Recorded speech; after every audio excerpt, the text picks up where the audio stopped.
আল্লাহ রাব্বুল আলামিন কালামে পাক কিভাবে নাজিল করেছেন। হযরত আয়েশা সিদ্দিকা রাদিয়াল্লাহু তাআলা আনহা থেকে বর্ণিত, আল্লাহ রাসূল সাল্লাল্লাহু আলাইহি ওয়াসাল্লাম গারে হেরা আল্লাহর ইবাদত বন্দেগীতে লিপ্ত থাকতেন। নীরব নির্জনে আল্লাহর ধ্যান খেলে মগ্ন থাকতেন। সেখানে ইবাদত বন্দেগীতে লিপ্ত থাকতেন। যখন ওই খানা নিয়ে যেতেন, খানা শেষ হতেন, তখন আবার খানা নিয়ে যেতেন। কোন কোন রাওয়ায়াতে আসছে হযরত খাদিজাতুল কুবরা রাদিয়াল্লাহু তাআলা আনহু খানা নিয়ে যেতেন হেরা পর্বতের গুহায়। নীরব নির্জনে আল্লাহর ইবাদত বন্দেগীতে লিপ্ত থাকতেন, আল্লাহর ধ্যান খেলে মগ্ন থাকতেন। এমত অবস্থায় হযরতে জিবরাইল আমিন আল্লাহ রসুল সাল্লাল্লাহু আলাইহি ওয়াসাল্লামকে বললেন, ইকরা, পড়ুন। আল্লাহ রসুল সাল্লাল্লাহু আলাইহি ওয়াসাল্লাম বললেন, মা আনা বিকারিইন, আমি পড়তে জানি না। দ্বিতীয়বার আবার হযরত জিবরাইল আমিন মহানবী মুহাম্মদুর রাসূলুল্লাহ সাল্লাল্লাহু আলাইহি ওয়াসাল্লামকে সজোরে চাপ দিলেন, বললেন, ইকরা, পড়ুন। আল্লাহ রসুল সাল্লাল্লাহু আলাইহি ওয়াসাল্লাম বললেন, মা আনা বিকারিইন, আমি পড়তে জানি না। তৃতীয়বার হযরতে জিবরাইল আমিন আল্লাহ রসুল সাল্লাল্লাহু আলাইহি ওয়াসাল্লামকে বললেন, ইকরা বিসমি রাব্বিকাল্লাযী খালাক, খালাকাল ইনসানা মিন আলাক, পড়ুন আপনার রবের নামে, যিনি আপনাকে সৃষ্টি করেছেন। আল্লাহ রসুল সাল্লাল্লাহু আলাইহি ওয়াসাল্লাম তখন সূরাতুল আলাকের প্রথম 5টি আয়াতে কারিমা তিলাওয়াত করলেন। জিবরাইল আমিন বললেন, আল্লাহ রসুল পড়লেন।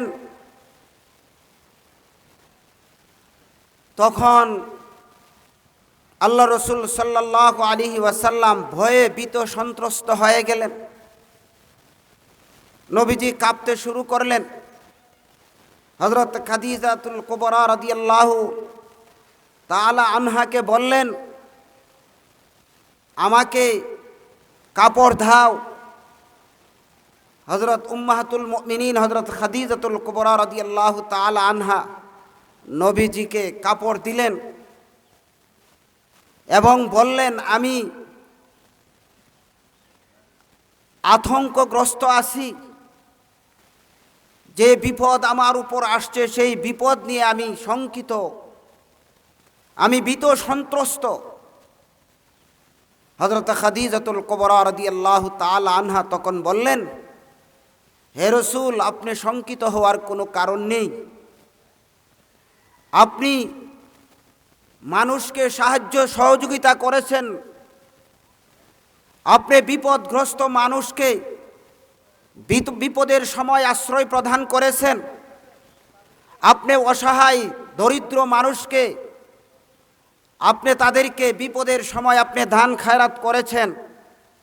আপনি কখনো বিপদগামী হবেন না, বিপদগ্রস্ত হবেন না। আল্লাহ তাআলা আপনার পাশে থাকবেন, আল্লাহ তাআলা আপনার সাহায্যকারী হিসেবে থাকবেন।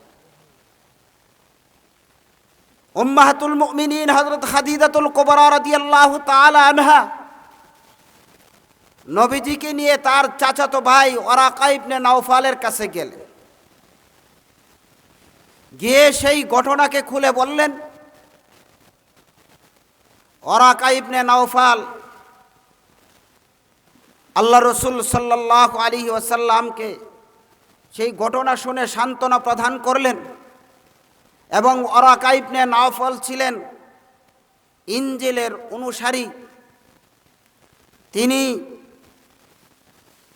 খ্রিস্ট ধর্মের অনুসারী ছিলেন, তিনি শিরিক এবং কুফুরে নিমজ্জিত ছিলেন এবং খ্রিস্ট ধর্ম সত্য ধর্ম বিশ্বাস করে তিনি শিরিক এবং কুফুরকে ছেড়ে দিয়ে হযরত মূসা আলাইহিসসালামের অনুসারী হয়েছে,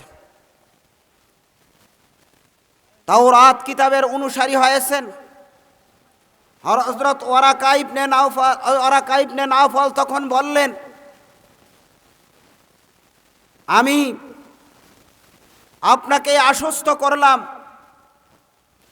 তিনি হবেন পরবর্তীতে নবুয়ত এবং রিসালত আল্লাহ তাআলা তাকে দান করবেন, তিনি সত্য নবী। আমি যদি দুনিয়াতে বেঁচে থাকি আমার সর্বশক্তি দিয়ে আমি মহানবী মুহাম্মদুর রাসূলুল্লাহ সাল্লাল্লাহু আলাইহি ওয়াসাল্লামকে সহযোগিতা করব, সাহায্য করব। সেখান থেকে আল্লাহ রাসূল সাল্লাল্লাহু আলাইহি ওয়াসাল্লাম সেখান থেকেই পবিত্র কালামে পাক নাজিল হওয়া শুরু হয়েছে, আরম্ভ হয়েছে। 3 বছর পর্যন্ত ওহীর অবতরণ বন্ধ ছিল। 3 বছর পরে সূরাতুল মুদ্দাসসির অবতীর্ণ হয়েছে। সেই পবিত্র কালামে পাক নাজিল করার পরে আল্লাহ তাআলা সূরাতুল হিজরের 9 নম্বর আয়াতে কারিমার মধ্যে আল্লাহ তাআলা গ্যারান্টি প্রদান করেছেন যে কালামে পাক আল্লাহ তাআলা কিয়ামত পর্যন্ত সংরক্ষণ রাখবেন, হেফাজত রাখবেন, তার দায়িত্ব স্বয়ং আল্লাহ পাক গ্রহণ করেছেন। কিয়ামত পর্যন্ত কোনো জের জবর, নক্তা, অক্ষর, কোনো সূরা, কোনো আয়াত কেউ রদবদল করতে পারবে না, পরিবর্তন করতে পারবে না। আল্লাহ রাব্বুল আলামিন কিয়ামত পর্যন্ত হাফেজদের সিনা বসিনার মাধ্যমে কিয়ামত পর্যন্ত আল্লাহ তাআলা 30 পারা কালামে পাককে হেফাজত রাখবেন, সংরক্ষণ রাখবেন। আল্লাহ বলেন, ইন্না নাহনু নাযালনা যিকরা ওয়া ইন্না লাহু লাহাফিজুন।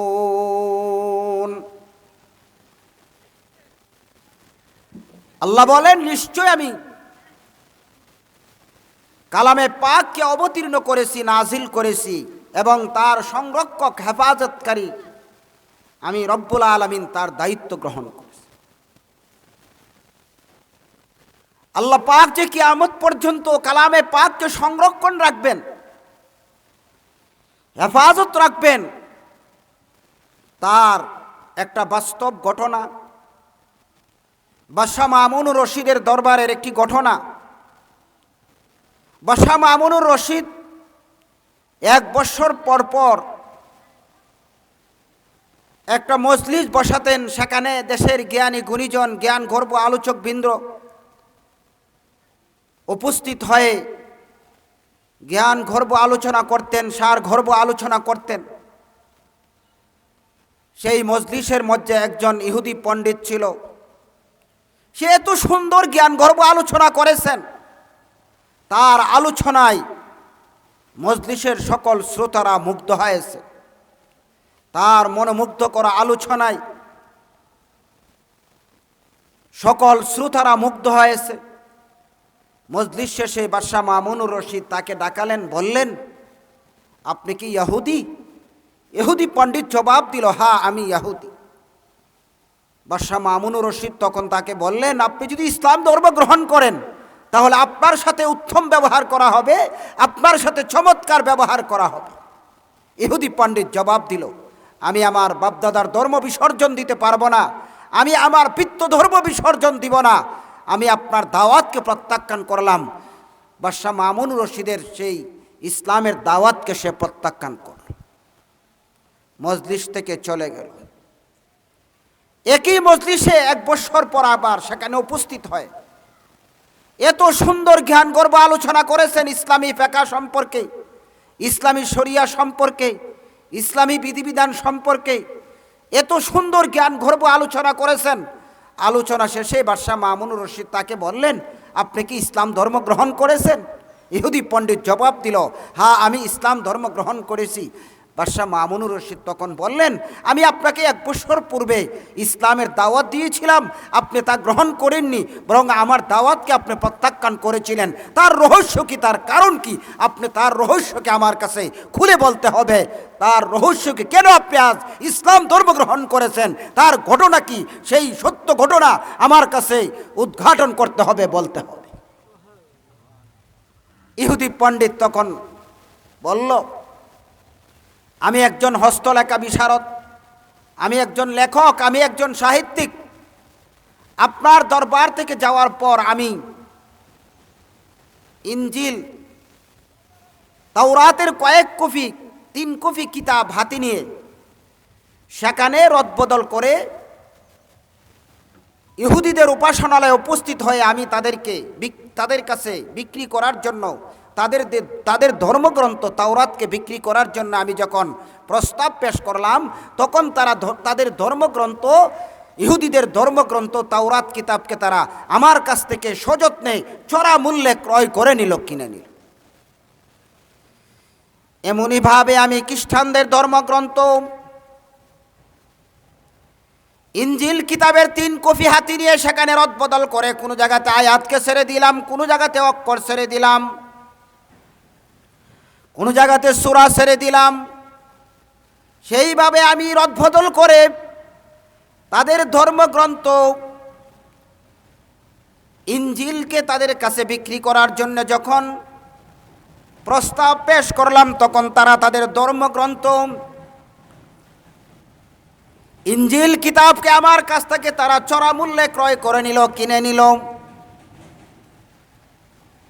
এমনিভাবে আমি মুসলমানদের ধর্মগ্রন্থ আল কোরআনুল কারীমকে হাতে নিয়ে কোনো জায়গাতে আয়াতকে ছেড়ে দিলাম, কোনো জায়গাতে অক্ষর ছেড়ে দিলাম, কোনো জায়গাতে সূরাকে ছেড়ে দিলাম, কোনো জায়গাতে আয়াত সংযোজন করলাম, কোনো জায়গাতে সূরাকে সংযোজন করলাম, অর্থাৎ নিজ হাতে রদবদল করে মুসলমানদের উপাসনালয়ে বিক্রয় করার, মুসলমানদের উপাসনালয়ে উপস্থিত হয়ে তাদের ধর্মগ্রন্থ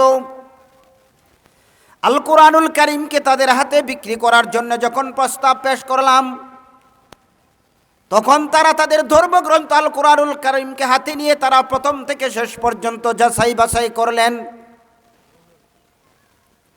যাচাই বাছাই করার পর তারা তাদের ধর্মগ্রন্থ আল কোরআনুল কারীমকে আমার হাতে ফেরত দিয়ে দিল। আমি তখন তাদেরকে জিজ্ঞাসা করলাম, তোমরা তোমাদের ধর্মগ্রন্থ আল কোরআনুল কারীমকে কেন আমার হাতে ফেরত দিয়ে দিচ্ছ? তখন মুসলমানরা জবাব দিল, তুমি যে কিতাব আমাদের কাছে বিক্রি করার জন্য প্রস্তাব পেশ করেছ, সেই কিতাব আল্লাহর পক্ষ থেকে, লৌহে মাহফুজ থেকে যে কিতাব নাজিল করা হয়েছে, আল্লাহর পক্ষ থেকে যে কিতাব সর্বশ্রেষ্ঠ নবী মহানবী মুহাম্মদুর রাসূলুল্লাহ সাল্লাল্লাহু আলাইহি ওয়াসাল্লামের উপর নাজিল হয়েছে, তুমি আমাদের কাছে যে কিতাব বিক্রি করার জন্য প্রস্তাব পেশ করেছো, সেই কিতাব আল্লাহর পক্ষ থেকে নাজিলকৃত কিতাব নয়, সেই কিতাব তোমার হাতের রদবদলকৃত কিতাব, সেই কিতাবের মধ্যে ভেজাল রয়েছে। সেই কথা বলে মুসলমানরা তাদের ধর্মগ্রন্থ আল কোরআনুল কারীমকে তারা আমার হাতে ফেরত দিয়ে দিল। তখন ইহুদি পণ্ডিত বলল, তখন থেকে আমি যাচাই বাছাই করেছিলাম, আল্লাহ রাব্বুল আলামিন যে সূরাতুল হিজরের মধ্যে গ্যারান্টি প্রদান করেছিলেন, ইন্না নাহনু নাযালনা যিকরা ওয়া ইন্না লাহু লাহাফিজুন। আল্লাহ বলেন, নিশ্চয়ই আমি পবিত্র কালামে পাককে অবতীর্ণ করেছি এবং সেই কালামে পাকের হেফাজতকারী, সংরক্ষক আমি স্বয়ং রব্বুল আলামিন। আল্লাহ যে গ্যারান্টি প্রদান করেছিলেন, আমি তা যাচাই বাছাই করেছি, পরীক্ষা নিরীক্ষা করার পর আমি বুঝতে পেরেছি। এবং আল্লাহ বলেছিলেন, সে কিতাবের সর্বপ্রথম আয়াতে কারিমার মধ্যে আল্লাহ রব্বুল আলামিন বলেন, আলিফ লাম মিম যালিকাল কিতাবু লা রাইবা ফীহি হুদাল লিল মুত্তাকিন। আল্লাহ বলেন, এটা এমন এক গ্রন্থ যেই কিতাবের মধ্যে কোনো সন্দেহ নাই। হুদাল্লিল মুত্তাকিন, মুত্তাকিদের জন্য হেদায়েত পথ প্রদর্শক, ক্ষুধা বিরোধের জন্য সেই কালামে পাক পথ প্রদর্শক, পবিত্র 30 পারা কালামে পাক পথ প্রদর্শক। ইহুদি পণ্ডিত তখন বলল, যা আল্লাহ তাআলা সূরাতুল হিজরের 9 নম্বর আয়াতে কারিমায় বলেছেন এবং কালামে পাকের প্রথমেই সে গ্যারান্টি প্রদান করেছেন, সেই কিতাবের মধ্যে কোনো সন্দেহ নাই। আমি যাচাই বাছাই করে, পরীক্ষা নিরীক্ষা করে সেই কথা প্রমাণ পেয়েছি, সেই কিতাব সত্য, সেই কিতাব যার উপর নাজিল করা হয়েছে, সেই কিতাব তিনি সত্য নবী, তার মধ্যেও কোনো সন্দেহ নাই। হে বাদশাহ মামুনুর রশিদ, সেজন্য আমি ইসলাম ধর্ম গ্রহণ করেছি। আমি বুঝতে পেরেছি, যাচাই বাছাই করে সর্বশেষ পরীক্ষায় আমি তা বুঝতে পেরেছি যে কিতাব হক, যার উপর নাজিল করা হয়েছে তিনি সত্য নবী, তার মধ্যে কোনো সন্দেহ নাই। সেজন্য আমি ইসলাম ধর্ম গ্রহণ করেছি। সে কিতাব আল্লাহ রসুল, সে কিতাব এমন একটি কিতাব যা দেখা ইবাদত, যা শোনা ইবাদত, যা তিলাওয়াত করা ইবাদত, যা ব্যাখ্যা করা ইবাদত, যার ব্যাখ্যা শোনা ইবাদত, যার এমন এক কালাম, যার প্রতিটি অক্ষর, যার প্রথম থেকে নিয়ে শেষ পর্যন্ত যেই ঘরে তেলাওয়াত করা হয়, যার একটি সূরাও যদি ঘরের মধ্যে তেলাওয়াত করা হয় সেখানে আল্লাহর রহমত বর্ষিত হতে থাকে, সেই ঘরের মধ্যে শুধু রহমত আর বরকত বর্ষিত হতে থাকে। যার বাস্তব দৃষ্টান্ত, এক সাহাবী তাহাজ্জুদ নামাজ পড়তেছেন, এমত অবস্থায় তার একটি ঘোড়া ছিল, সেই ঘোড়াটা তার পাশে বাঁধা ছিল। খাটের মধ্যে একটা তার ছোট বাচ্চা ছিল। যখন জোরে জোরে কোরআন তেলাওয়াত শুরু করলেন, ঘোড়া লাপালাপি করতে শুরু করল। এমত অবস্থায় দেখে সাহাবী ভাবলেন, যদি আরো জোরে কোরআন তেলাওয়াত করি তাহলে ঘোড়াটা লাপালাপি করবে আর আমার বাচ্চাকে মেরে ফেলবে। এজন্য সে আস্তে আস্তে কোরআন তেলাওয়াত করতেছে। কোরআন তেলাওয়াত শেষে যখন দোয়া মুনাজাত দোয়া করতেছেন, এমত অবস্থায় দেখতে পাচ্ছেন আকাশ থেকে যেন একটা আলোর রশ্মি তার দোয়ার মধ্যে যেন শামিল হচ্ছে। দোয়া শেষে পরদিন আল্লাহ রসুল সাল্লাল্লাহু আলাইহি ওয়াসাল্লামের কাছে সেই ঘটনা খুলে বললেন, আল্লাহ রসুল, আমি তাহাজ্জুদ নামাজ পড়তেছিলাম, এমত অবস্থায় আমার একটা ঘোড়া ছিল পাশে বাঁধা। ঘোড়াটা জুড়ে জুড়ে যখন কোরআন তেলাওয়াত করতেছিলাম, ঘোড়াটা লাপালাপি শুরু করেছে। কাঠের মধ্যে আমার একটা ছোট বাচ্চা ছিল, আমি ভেবেছি বাচ্চাও যদি জুড়ে জুড়ে কোরআন তেলাওয়াত করি তাহলে বাচ্চাটাকেও সেই ঘোড়া মেরে ফেল। আল্লাহ রসুল সাল্লাল্লাহু আলাইহি ওয়াসাল্লাম সেই সাহাবীকে উদ্দেশ্য করে বললেন, হে সাহাবী শোনো, যদি তুমি জুড়ে জুড়ে কোরআন তিলাওয়াত করতে তাহলে আরশ আজিম থেকে ফেরেশতারা তোমার দোয়ার মধ্যে শামিল হতেন, আর মদিনার সমস্ত লোকেরা সচক্ষে অবলোকন করতে পারতেন, দেখতে পারতেন তোমার দোয়ার মধ্যে আরশ আজিম থেকে যে ফেরেশতারা তোমার দোয়ার মধ্যে শরীক হয়েছে, তোমার কোরআন তেলাওয়াত শোনার জন্য আসছে। তাহলে কোরআন তেলাওয়াত এত বরকত, কোরআন তেলাওয়াত শ্রবণ করা, কোরআন তেলাওয়াত যখন করা হয় তখন ফেরেশতারা কোরআন শরীফ তেলাওয়াত শোনার জন্য তারা অপেক্ষমান। আল্লাহ তাআলা অন্য আয়াতে কারিমে বলেন, ইন্নামাল মুমিনুনা আল্লাযীনা ইযা যুকিরাল্লাহু ওয়াজিলাত কুলুবুহুম ওয়া ইযা তুলিয়াত আলাইহিম আয়াতুহু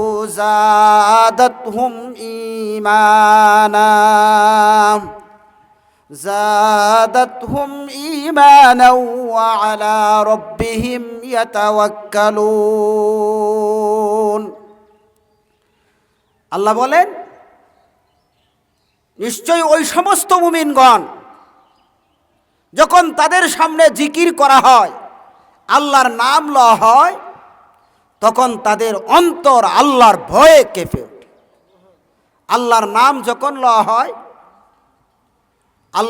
আল্লাহকে স্মরণ করা হয়, আপনি ধ্যানে মগ্ন তাকে যখন আল্লাহর স্মরণ করবেন, তখন অন্তরে আল্লাহর ভয় ভীত সন্ত্রস্ত হয়, আল্লাহর ভয় আসে।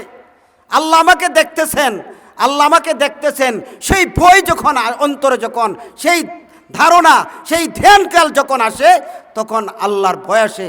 তখন অন্তর ওয়াজিলাত কুলুবুহুম, আল্লাহর ভয়ে অন্তর কেঁপে ওঠে। ওয়াইযা তুলিয়াত আলাইহিম আয়াতুহু যাদাতুহুম ঈমানা। আর যখন পবিত্র কালামে পাককে তিলাওয়াত করা হয়, তখন ঈমান উজ্জীবিত হয়, ঈমান তাজা হয়। তাহলে কোরআন তেলাওয়াতের মাধ্যমে ঈমান তাজা হবে, ঈমান দীপ্ত হবে, ঈমান তাজা হবে। তাহলে ঈমান তাজা হলে একজন পিওর মুসলমান, একজন পিওর মুসলিম হিসাবে, একজন পিওর মুমিন হিসাবে আল্লাহর কাছে বিবেচিত হবে।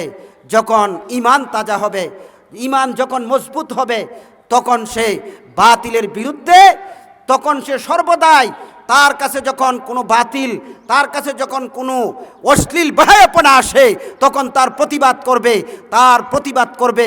কারণ তার ঈমান তাজা, সে ইসলাম বিরোধী কোনো কার্যকলাপ সে গ্রহণ করতে পারবে না, সহ্য করতে পারবে না। এটা হচ্ছে ঈমানের দাবি। তার অন্তরে যখন ঈমান তাজা হবে, ঈমান দীপ্ত হবে। আর ঈমান তাজা কখন হবে? যখন কোরআন তিলাওয়াত করা হবে। ওয়াইযা তুলিয়াত আলাইহিম আয়াতুহু যাদাতুহুম ঈমানা। যখন তাদের সামনে পবিত্র কালামে পাক তিলাওয়াত করা হয়, তখন তাদের ঈমান তাজা হয়, ঈমান উজ্জীবিত হয়। তাহলে কোরআন শরীফ বেশি তেলাওয়াত করতে হবে।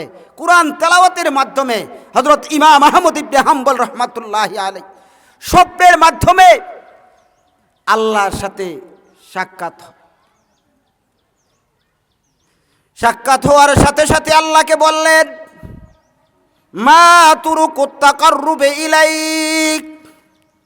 হে আল্লাহ পাক পরওয়ারদিগার আলম, কোন আমল করলে আপনার নৈকট্য এবং সান্নিধ্য অর্জন করা যাবে? আল্লাহ রাব্বুল আলামিন জবাব দিলেন, বিতিলাওয়াতিল কোরআন। আল্লাহ রাব্বুল আলামিন বলবেন, হে ইমাম আহমদ ইবনে হাম্বল, কোরআন তেলাওয়াতের মাধ্যমে তুমি আমার নৈকট্য এবং সান্নিধ্য অর্জন করতে পারবে। ইমাম আহমদ ইবনে হাম্বল আবার পাল্টা প্রশ্ন করলেন, বিফাহমিন আও বিলা ফাহমিন। ইয়া আল্লাহ, আপনার নৈকট্য এবং সান্নিধ্য যে অর্জন করতে পারবো, শুধু কোরআন তেলাওয়াতের মাধ্যমে আপনার নৈকট্য এবং সান্নিধ্য অর্জন করতে পারবো। কোরআন বুঝিয়া তেলাওয়াত করলে, না বুঝিয়া তেলাওয়াত করলে আপনার সান্নিধ্য নৈকট্য অর্জন করতে পারবো। আল্লাহ বলেন, বিফাহমিন আও বিলা ফাহমিন। হেই বাবা আহমদ ইবনে হাম্বল, কোরআন বুঝিয়া তেলাওয়াত করলো আবার নৈকট্য অর্জন করতে পারবা, কোরআন না বুঝিয়া তেলাওয়াত করলো আমার নৈকট্য অর্জন করতে পারবা। তাহলে বোঝা গেল, কোরআন বুঝিয়ে তেলাওয়াত করলেও আল্লাহর নৈকট্য এবং সান্নিধ্য অর্জন করা যাবে। কিন্তু পথভ্রষ্ট সাদ বলে কোরআন না বুঝিয়া তেলাওয়াত করলে সওয়াবের অধিকারী হওয়া যাবে না, কোরআন বুঝিয়া তেলাওয়াত করতে হবে। তাহলে বোঝা গেল পথভ্রষ্ট সাদের যারা অনুসারী রয়েছে তারাও পথভ্রষ্ট। কারণ তারা বলে কোরআন না বুঝিয়া তেলাওয়াত করলে সওয়াব হবে না, কোনো সওয়াব হবে না। সওয়াব হতে হলে কোরআন বুঝিয়া তেলাওয়াত করতে হবে। অথচ বহু ঘটনা রয়েছে, কোরআন পড়তে জানে না, কোরআনের মধ্যে শুধু কোরআন শরীফের অক্ষরগুলি দেখে, এইভাবে অক্ষরগুলি দেখে চোখের পানি ফেলেছে এবং আক্ষেপ করেছে, আমি কোরআন পড়তে পারি না। কোরআনের অক্ষরগুলি এইভাবে হাত দিয়ে এইভাবে আক্ষেপ করেছে। আল্লাহ তাআলা এর বিনিময়ে তাদেরকে নাজাত দান করেছে। বহু ঘটনা এরকম রয়েছে। তাহলে বোঝা গেল কোরআনের ফজিলত। আল্লাহ রসুল সাল্লাল্লাহু আলাইহি ওয়াসাল্লাম বলেন, মান কারা আরফাম মিন কিতাবিল্লাহি ফালাহু বিহি হাসানাতুন ওয়াল হাসানাতু বিআশরি আমসালিহা লা আকুলু আলিফ লাম মিম হারফুন বাল আলিফুন হারফুন লামুন হারফুন মিমুন হারফুন আও কামা ক্বালা আলাইহিস সালাতু ওয়াস সালাম। আল্লাহ রসুল বলেন, যে ব্যক্তি পবিত্র কালামে পাক থেকে একটি অক্ষর তিলাওয়াত করবে, ফালাহু বিহি হাসানাতুন, একটা অক্ষর তিলাওয়াত করার মাধ্যমে আল্লাহ তাআলা তার আমল নামার মধ্যে একটা নেকি লিখে দেবে। আল্লাহ রসুল বলেন, ওয়াল হাসানাতু বিআশরি আমসালিহা, একটা অক্ষর তিলাওয়াত করার মাধ্যমে এই 10টা সওয়াব, 10টা নেক তার আমল নামার মধ্যে আল্লাহ তাআলা দান। আল্লাহ রসুল বলেন, আমি এই কথা বলি না আলিফ লাম মিম একটা হরফ, বরং আলিফ একটা হরফ, লাম একটা হরফ, মিম একটা হরফ। যে ব্যক্তি আলিফ লাম মিম তিলাওয়াত করবে, এর বিনিময়ে আল্লাহ তাআলা তার আমল নামার মধ্যে 30টা নেকি লিখে দিবেন। 30টা নেকি লিখে দিবেন। মুহাদ্দিসিনে কেরাম আলিফ লামের ব্যাখ্যা করেছেন যে আলিফ লিখতে 3টা অক্ষর লাগে, মিম লিখতে 3টা অক্ষর লাগে, লাম লিখতে 3টা অক্ষর লাগে। আলিফ তেলাওয়াতের মাধ্যমে 30টা নেকি পাওয়া যায়, লাম তেলাওয়াতের মাধ্যমে 30টা নেকি পাওয়া যাবে, মিম তেলাওয়াতের মাধ্যমে 30টা নেকি পাওয়া যাবে। 3 30 90টা সওয়াব, 90টা নেক আল্লাহ তাআলা ওই বান্দার আমল নামার মধ্যে লিখে দিবেন যে ব্যক্তি শুধু আলিফ লাম মিম তেলাওয়াত করবে। তাহলে 6666টি আয়াতে কারিমা, এর মধ্যে কত হাজার নক্তা জবর জের তেলাওয়াত করলে অসংখ্য অগণিত সওয়াব আল্লাহ তাআলা পবিত্র 30 পারা কালামে পাক তিলাওয়াত করলে এর বিনিময়ে আল্লাহ তাআলা সওয়াব দান করবে। শুধু তাই নয়, কালামে পাকের হাফেজ আল্লাহ রসুল সাল্লাল্লাহু আলাইহি ওয়াসাল্লাম বলেন, মান কারা আল কুরআনা ফাস্তাযহারাহু ফাআহাল্লা হালালাহু ওয়া হাররামা হারামাহু আদখালাহুল্লাহুল জান্নাহ। যে ব্যক্তি কালামে পাককে কণ্ঠস্থ করবে, হাফেজে কোরআন হবে, কোরআনের হাফেজ হবে, এবং কোরআনের মধ্যে আল্লাহ তাআলা যেগুলিকে পালন করার কথা নির্দেশ দান করেছেন, হালাল হালালগুলিকে হালাল জেনে জীবনে বাস্তবায়ন করবে, হারামগুলিকে নিষেধ বর্জন করার কথা বলেছেন, সেই বর্জনীয় কাজগুলিকে বর্জন করে নিজের জীবনে বাস্তবায়ন করবে। ওয়া আদখালাহুল্লাহুল জান্নাহ, আল্লাহ তাআলা তাকে জান্নাতে পৌঁছায় দিবেন।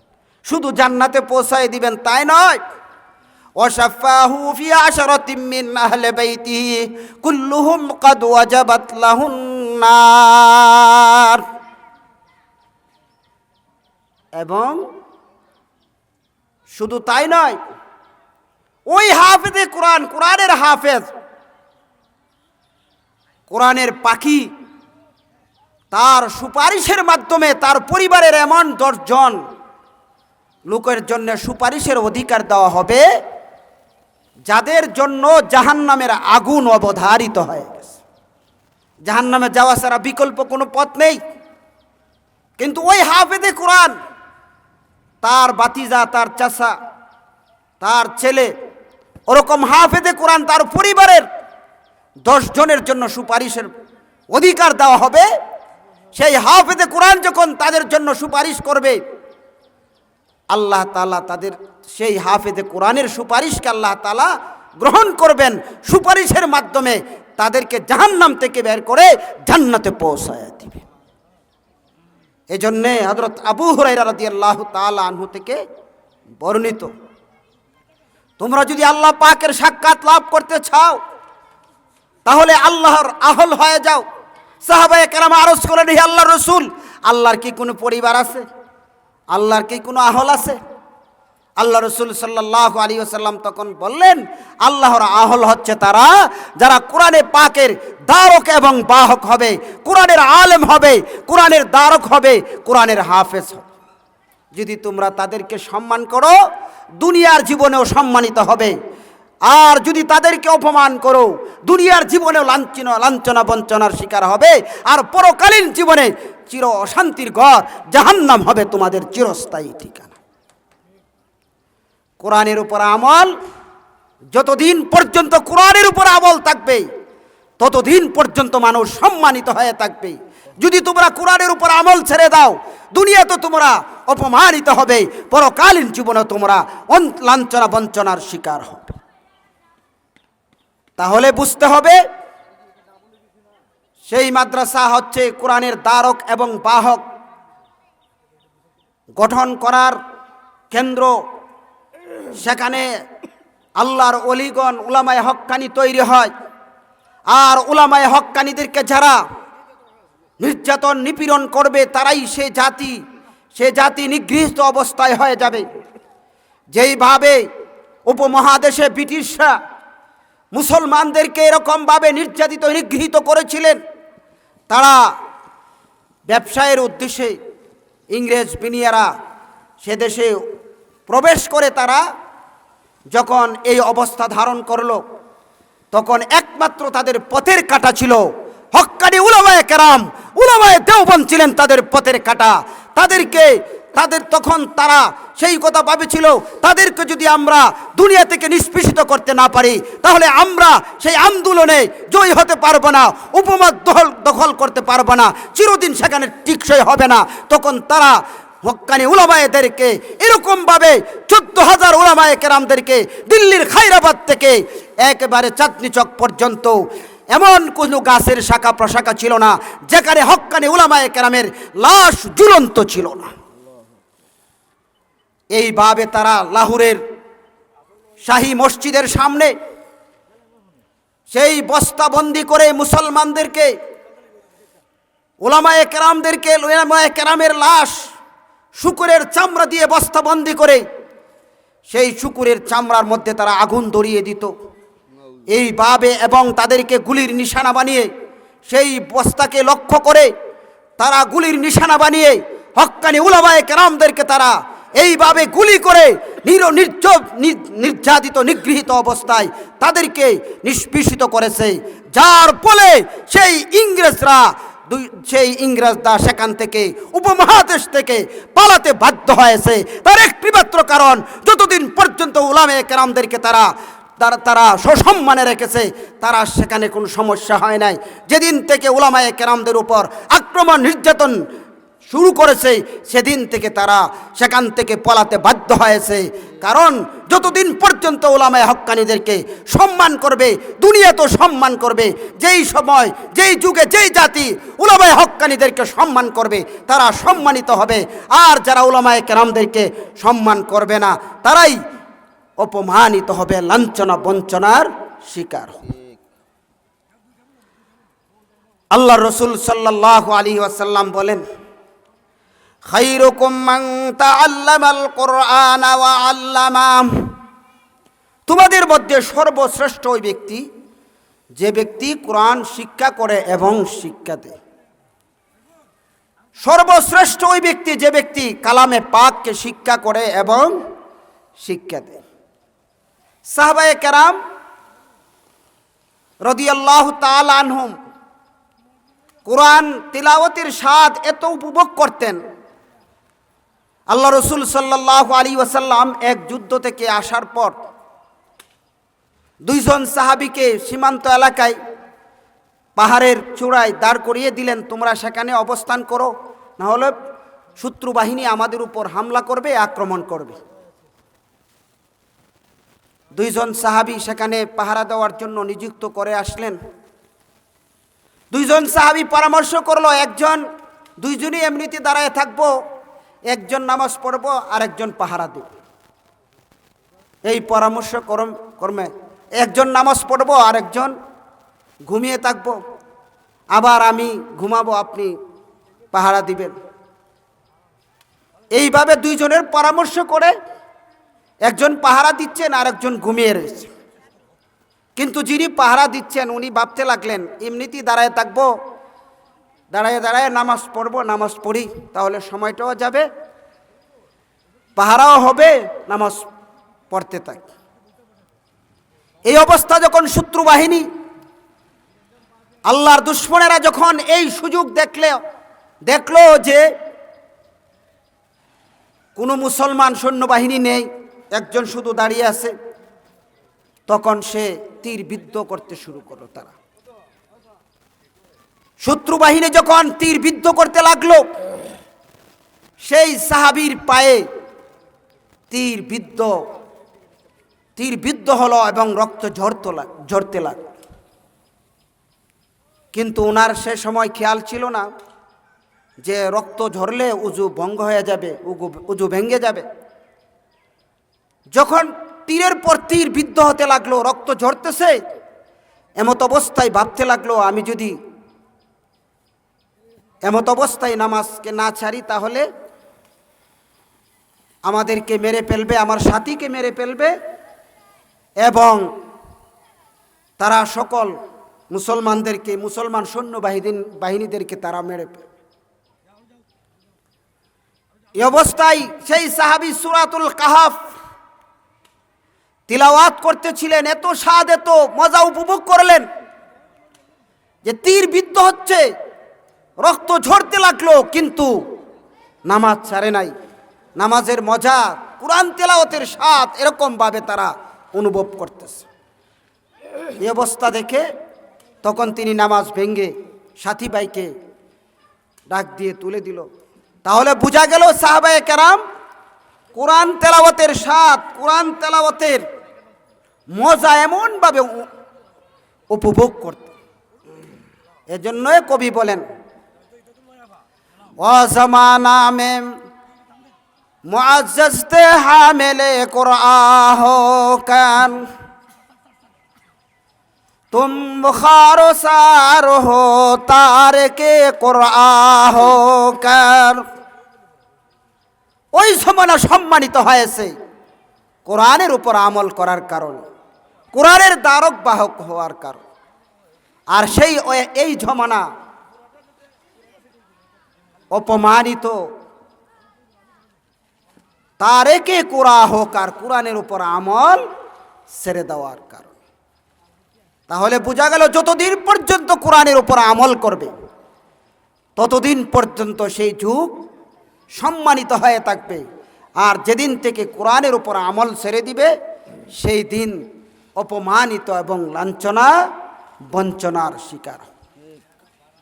এজন্যে কোরআনের হাফেজ এবং কোরআনের আলেম যারা এই মাদ্রাসাতে, তেতুইয়া মাদ্রাসায় যারা শিক্ষা গ্রহণ করতেছে তাদেরকে আমি সাহায্য করব জাগির রাখার মাধ্যমে, অর্থকড়ি দেওয়ার মাধ্যমে, দান খায়রাতের মাধ্যমে। আমি তাদেরকে যখন সহযোগিতা করব, সে যখন আলেম হবে, সে যখন হাফেজ হবে, তার সারা জিন্দেগি ভর যে আমল ইবাদত বন্দেগী করবে তার সওয়াবের একটা অংশ আমি তাকে জাগির রাখার কারণে, আমি তাকে সহযোগিতা করার কারণে সেই সওয়াবের একটা অংশ আমি পাবো।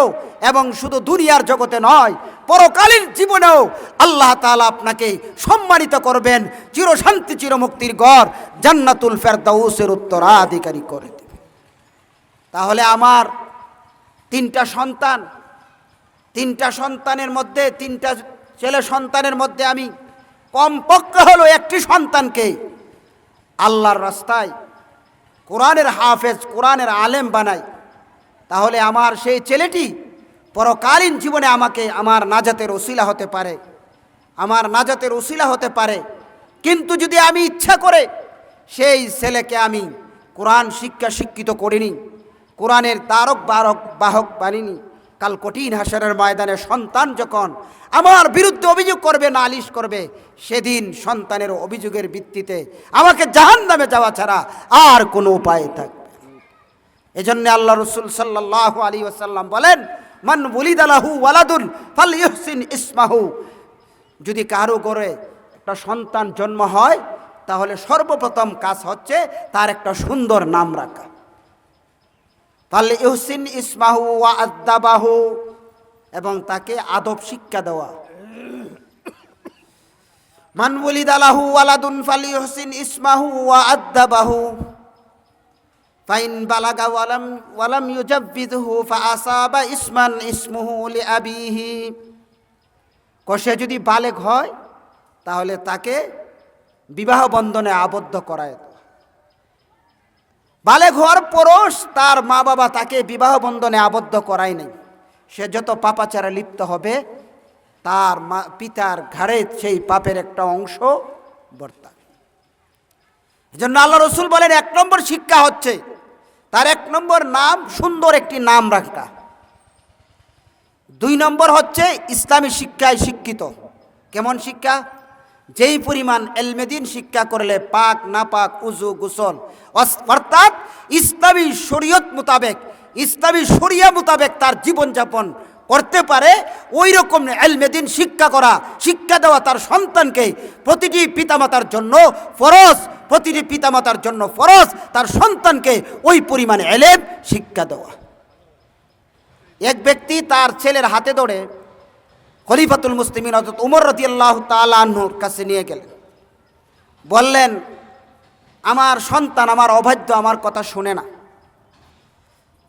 খলিফাতুল মুসলিমিন হযরত উমর রাদিয়াল্লাহু তাআলা আনহুর তার ছেলেকে বললেন, তোমার বাবা যা বলেছে তাই কি সঠিক বলেছে? তখন ছেলে বলল, হে আমিরুল মুমিনিন, সন্তানের উপর কি পিতামাতার কোনো হক আছে? আমিরুল মুমিনিন হযরত উমর রাদিয়াল্লাহু তাআলা আনহু বললেন, হ্যাঁ অবশ্যই আছে।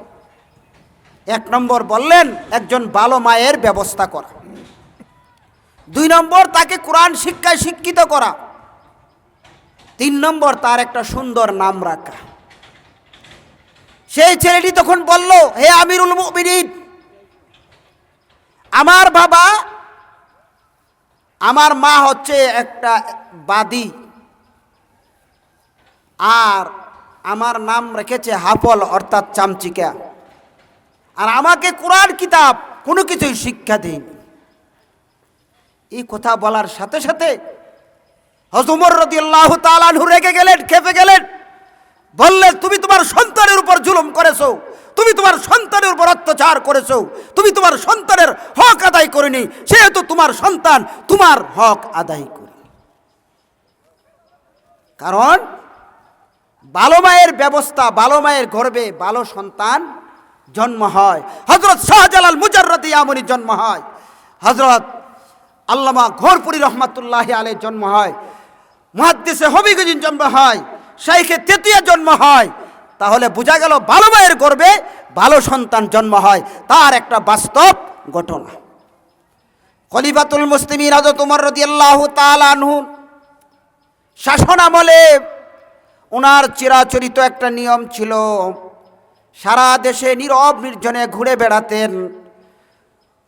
কে কোন অবস্থায় আছেন, কে কোনো তার প্রজা খেয়ে না খেয়ে আছেন কিনা, তার অনুসন্ধানের জন্য, তথ্য তালাশের জন্য ঘর থেকে গভীর রাত্রিতে, গভীর রজনীতে বের হয়ে যেতেন।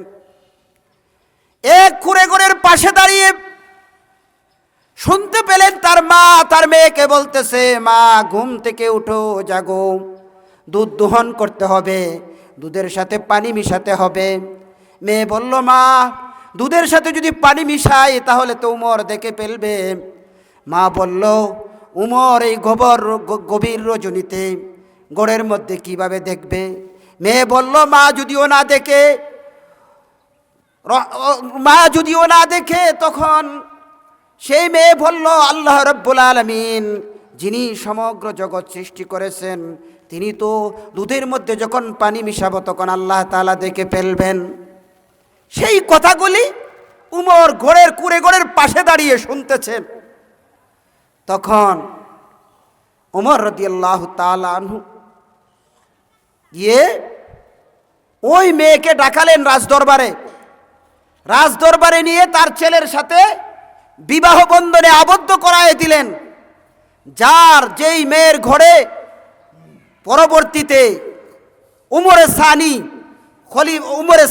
ইবনুল আব্দুল আজিজ রহমাতুল্লাহি আলাইহি জন্মগ্রহণ করেছেন। উমর ইবনুল আব্দুল আজিজ কেমন খলিফা ছিলেন, কেমন শাসন ব্যবস্থা প্রতিষ্ঠিত করেছিলেন, যার শাসন আমলে বাঘ ছাগলের উপর আক্রমণ করেনি। কারণ উমর ইবনুল আব্দুল আজিজ রহমাতুল্লাহি আলাইহি এমন ন্যায় প্রতিষ্ঠা করেছিলেন, ন্যায় শাসন করেছিলেন, যার সুশাসনের প্রভাব মানুষের অন্তরে, যার সুশাসনের অভাব মানুষের অন্তরে পড়েছে এবং হিংস্র প্রাণীর অন্তরেও তাদের সেই সুশাসনের প্রভাব জাগ্রত হয়েছে। হিংস্র প্রাণী বাঘের অন্তরে সেই কথা জাগ্রত হয়েছে সুশাসনের প্রভাবের কারণে, আমি যদি নিরীহ ছাগলকে আক্রমণ করি সেটা আমার জন্য অন্যায় হবে। আমি শক্তিশালী, পাওয়ারশীল হিংস্র প্রাণী হয়ে আমি যদি তার উপর অন্যায়ভাবে আক্রমণ করি, আমি ছাগলের উপর আক্রমণ করি, সেটা আমার জন্য অন্যায় হবে। সেই অনুভূতি জাগ্রত হচ্ছে একমাত্র সুশাসনের প্রভাবে। ওমর ইবনে আব্দুল আজিজ রহমাতুল্লাহি আলাইহির সুশাসনের প্রভাবে হিংস্র প্রাণীর ভিতরে সেই অনুভূতি জাগ্রত হয়েছে, সে ছাগলের উপর আক্রমণ করেনি। তার কারণ মায়ের প্রভাবে, কেমন মায়ের ঘরে জন্ম হয়েছে, সেই মার প্রভাবে এরকম হয়েছে। আফগানিস্তানের বাদশাহ আব্দুর রহমান দুস্ত মোহাম্মদ রহমতুল্লাহ আলাইহির ঘটনা। ওনার ছেলে সীমান্ত এলাকায় যুদ্ধ করার জন্য সৈন্যবাহিনী নিয়ে সেনাপতি বানিয়ে প্রেরণ করেছে। কিছুদিন পর খবর আসলো আব্দুর রহমানের কাছে, বাদশাহ আব্দুর রহমানের কাছে, আপনার ছেলে যুদ্ধে পরাজিত হয়েছে। মার কাছে বিবির কাছে গিয়ে বলল, তোমার ছেলে যুদ্ধে পরাজিত হয়েছে। গোয়েন্দা বাহিনী রিপোর্ট করেছে, তথ্য দিয়েছে যে তোমার ছেলে যুদ্ধে পরাজিত হয়েছে।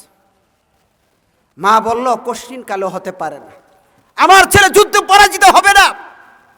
স্বামীকে, বাদশাকে ধমক দিয়ে বলল, আমার ছেলে কখনো যুদ্ধে পরাজিত হতে পারে না।